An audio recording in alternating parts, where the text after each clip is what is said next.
Hello, on se retrouve pour un nouveau point lecture et aujourd'hui je vais vous parler du roman Belle et Bête de Marcella Yacoub aux éditions Stock. Donc en fait c'est un petit roman que j'ai trouvé en boîte à livres et en fait dès que j'ai vu le cochon et que c'est un court roman je me suis dit ok je le prends direct et c'est vrai que le début m'a un peu intriguée. En fait au début je pensais vraiment partir sur un peu le genre de livre comme j'avais lu Truisme et en fait non pas du tout. Je vous lis juste le premier petit paragraphe résumé qui est derrière. Je vais pas tout lire parce que c'est un peu trop long, mais je vais juste lire une petite partie. Tu étais vieux, tu étais gros, tu étais petit et tu étais moche. Tu étais machiste, tu étais vulgaire, tu étais insensible et tu étais mesquin. Tu étais égoïste, tu étais brutal et tu n'avais aucune culture. Et j'ai été folle de toi. Non pas qu'il y ait un rapport de cause à effet entre tes défauts et les sentiments océaniques que j'ai éprouvés. C'est une curieuse coïncidence. Mais même au temps où ma passion était si fastueuse que j'aurais échangé mon avenir contre une heure dans tes bras, je n'ai cessé de te voir tel que tu étais, un porc. Voilà, je vous lis pas la suite, mais ça illustre pas mal en fait ce court roman. Donc Marcella Yacoub, moi je la connaissais pas du tout. En fait, c'est une journaliste, chercheuse et aussi autrice. Elle a écrit des romans ou des essais, je sais pas exactement. A priori, elle a été quand même assez controversée parce que beaucoup ont dit qu'elle était anti-féministe et parce qu'elle défendait beaucoup la cause des hommes et j'ai pas creusé plus donc je vais pas inventer des choses, mais en tout cas c'est ce que j'ai vu sur elle. Et donc elle va dans cette histoire qui est une sorte de témoignage romancé en fait, parce que ça va parler de sa rencontre avec un homme politique qui a eu un gros scandale, l'affaire du Sofitel. Donc tout le monde en a entendu parler. Donc en fait, ça va parler de DSK, voilà. Donc ça, je m'y attendais pas du tout parce que je connaissais pas du tout ce livre. Et en fait, moi, je l'ai su parce que dès la première page, on nous annonce un petit peu la couleur, hein. Donc ça nous dit que ce livre porte atteinte à la vie privée de Dominique Strauss-Kahn. Donc voilà. Donc c'est vraiment hyper rapide à lire. C'est écrit hyper gros. Enfin voilà. Et du coup, Marcella Yacoub va nous raconter sa version finalement un petit peu de l'histoire qu'elle a eue avec DSK. Donc dans le livre déjà c'est pas mentionné du tout que c'est de DSK qu'on parle. Elle va juste parler de l'affaire du Sofitel et bon bah elle va parler de ce côté cochon que cet homme a en lui, mais elle voit ce côté cochon pas du tout de la manière insultante en fait. C'est vraiment de cette manière animale, de vraiment l'animal, le cochon, de cette double personnalité en fait qu'il a avec ce côté finalement cochon qu'elle aime, parce que en fait ce qu'elle aime dans ce côté cochon qu'il a, c'est son côté finalement un peu primitif et le fait que qu'il agisse d'une manière certes parfois égoïste, mais en accord avec lui-même, sans utiliser finalement les gens, tandis que son côté homme a un côté beaucoup plus manipulateur et mauvais en fait, voilà. Donc tout le long du roman, on va avoir ce côté vraiment animal et homme qui vont vraiment se confondre. Il y a vraiment des pages où le mot cochon, j'ai compté, il y a un moment sur une page, il y a 13 fois le mot cochon qui revient. Ça revient sans cesse pendant ces 120 pages, je crois qu'il y a, ouais c'est ça. pendant les 120 pages du roman, ça revient sans cesse. Soit le mot cochon, c'est celui qui revient le plus, ou le mot porc. Mais comme je l'ai dit précédemment, pas d'une manière insultante, vraiment pour ce côté animal. Bref,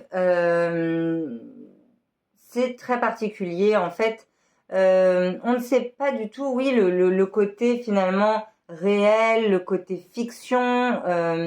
C'est compliqué du coup de dénouer le vrai du faux, parce que bah, nous, on ne peut pas le savoir en tant que lecteur. Et c'est une relation très particulière. Alors, si certains... Enfin, il n'y a pas vraiment... En fait, dans cette histoire, vous ne trouverez pas de sexe. Donc, il n'y aura pas de trigger warning dans cette... Enfin, si, il y aura un trigger warning, mais en fait, c'est un trigger warning vraiment... Pas du tout pour le côté sexe, parce qu'il n'y en a pas vraiment dans cette histoire. Franchement, j'ai lu d'autres livres, voilà, où il y en avait plus. Là, c'est même pas vraiment pour ce côté-là, c'est vraiment pour le côté. Il y a quelques scènes quand même trash, surtout vers la fin. Et juste pour ça, voilà, je conseille pas à des jeunes, puis je vois pas l'intérêt pour des jeunes de lire ce livre. Mais ouais, c'est très particulier.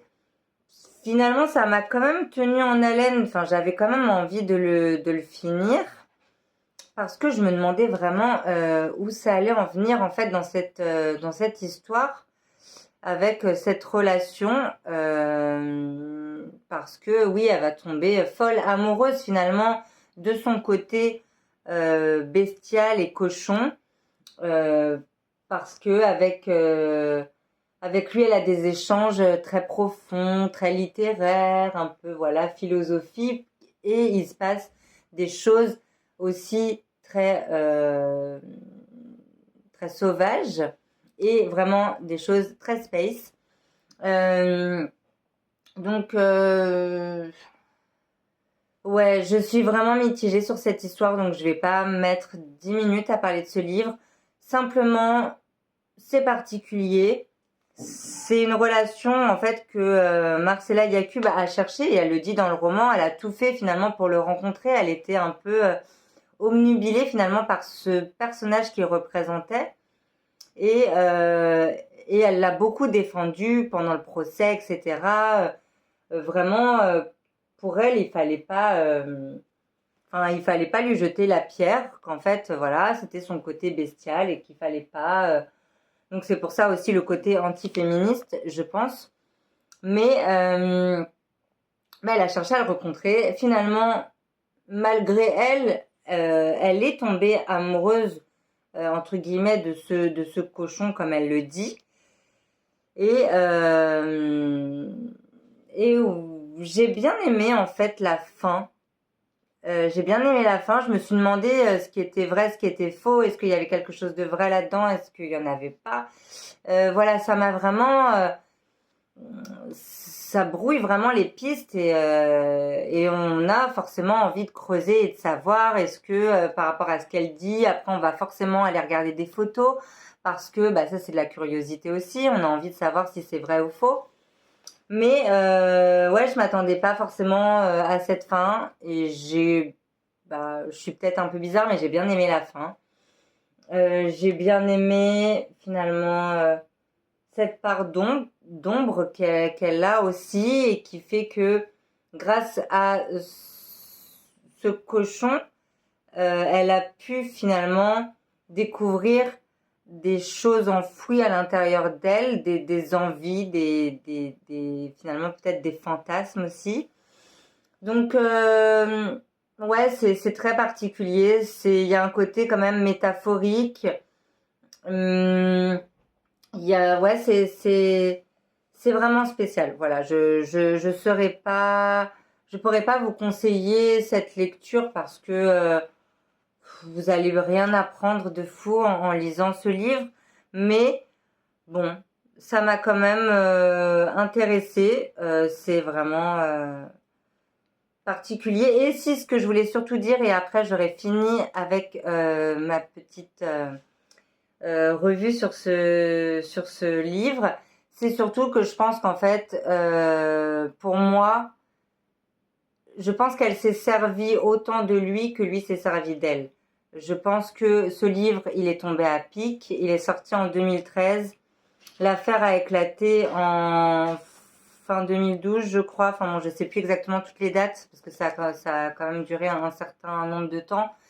Mais je pense qu'elle s'est servie de lui, il s'est servi d'elle. Et je pense que finalement, elle a peut-être plus gagné de choses que lui avec cette histoire-ci. Donc franchement, pour moi, c'était deux personnages très malsains qui se sont rencontrés, qui ont vécu leur petite histoire malsaine. Et tout est bien qui finit bien. Voilà à peu près mon avis sur ce livre. Voilà, on se retrouve bientôt pour un prochain point lecture. Ciao, ciao!